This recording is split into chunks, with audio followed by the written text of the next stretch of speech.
টেকনাফের একটি চোরাচালানকারীদের আস্তানা থেকে ৬৬ জনকে উদ্ধার করা হয়েছে। Subscribe now for daily news and updates. আসসালামু আলাইকুম। আজকের বিশেষ সংবাদে আপনাদেরকে স্বাগত জানাচ্ছি। সাথে আছি আমি ফারাজি জুথি। রাতের আধারে টেকনাফের দুর্গম পাহাড়ে এক চাঞ্চল্যকর অভিযানের খবর নিয়ে হাজির হয়েছি আমরা। মানব পাচারকারীদের গোপন আস্তানা থেকে উদ্ধার করা হয়েছে ৬৬ জন নারী, পুরুষ ও শিশুকে।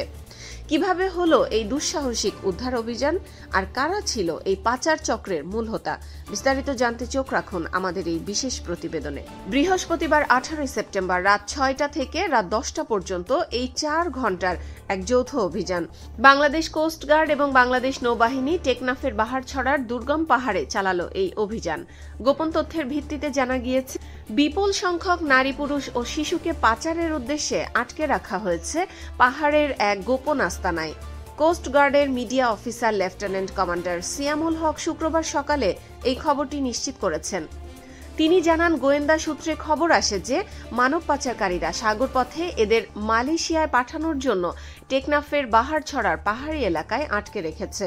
এই তথ্যের ভিত্তিতেই বৃহস্পতিবার এই যৌথ অভিযান পরিচালিত হয়। অভিযানের সময় যৌথ বাহিনী পাচারকারীদের সেই গোপন আস্তানায় হানা দেয়। সেখান থেকে উদ্ধার করা হয় ৬৬ জনকে, যাদের মধ্যে নারী এবং শিশুও রয়েছে। প্রাথমিক জিজ্ঞাসাবাদে ভুক্তভোগীরা জানিয়েছে পাচারকারী চক্রটি তাদের বিদেশে উচ্চ বেতনের চাকরি, উন্নত জীবনযাপন এবং কম খরচে বা বিনামূল্যে মালয়েশিয়া পৌঁছে দেওয়ার লোভ দেখিয়েছিল। এমনকি পরে টাকা পরিশোধ করার শর্তেও তাদের প্রলুব্ধ করা হয়েছিল।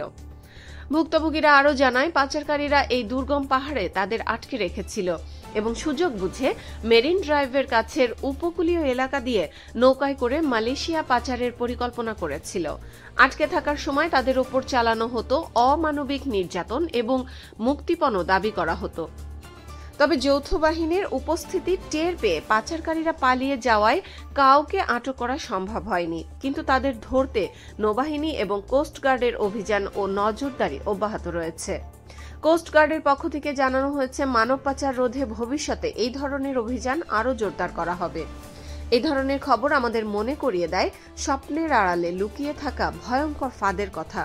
বিদেশে যাওয়ার আগে অবশ্যই সঠিক তথ্যের যাচাই বাছাই করা জরুরি। আজকের মতো এখানেই শেষ করছি। নতুন কোনো খবর নিয়ে আবারও হাজির হব। ধন্যবাদ। Subscribe now for daily news and updates.